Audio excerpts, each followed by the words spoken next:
इसम रवींद्र दंगेकर हे गेले काही दिवस माझ्या विरोधामध्ये खोटे व खडसाळपणाचे जे आरोप करत होते त्याच्या विरोधामध्ये आम्ही स्पेशल सिव्हिल कोर्ट या न्यायालयामध्ये दावा दाखल केलेला होता व या दाव्याच्या अनुषंगाने माननीय न्यायालयामध्ये 3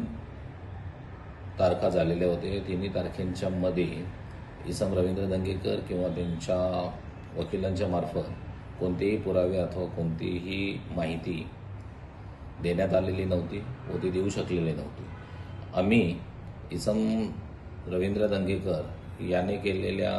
वक्तव्यावरून,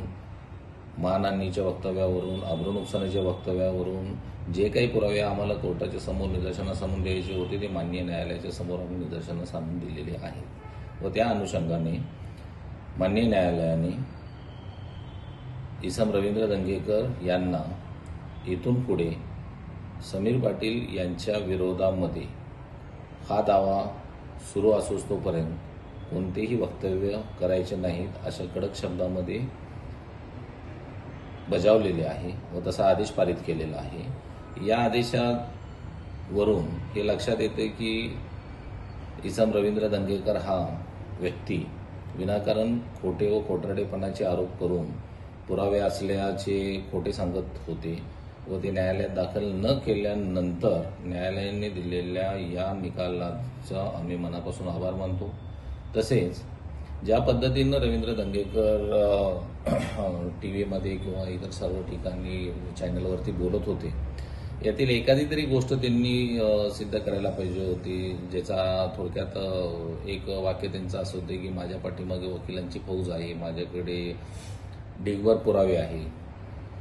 तर माझ्या पुणेकरांच्या लक्षात हे आलेलं असेल की रवींद्र दंगेकर हे दांदात खोटं बोलत आहेत, खोटारडे आहेत, त्यांच्याकडे कोणतेही पुरावे नाही आहेत किंवा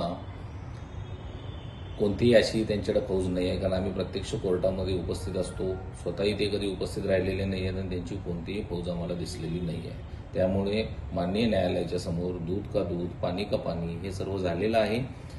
अंतरिम स्थगितीनंतर आता न्यायालयीन लढाई अजून आम्ही प्रखरतेने लढू व येणारा जो फायनल निकाल असेल तो झाल्यानंतर परत एकदा मी आपणास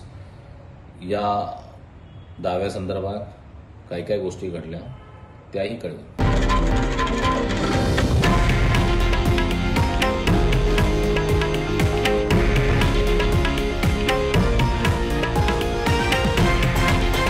हे आहे देशातील नंबर 1 न्यूज नेटवर्क आणि आपण पाहत आहात TV9 मराठी,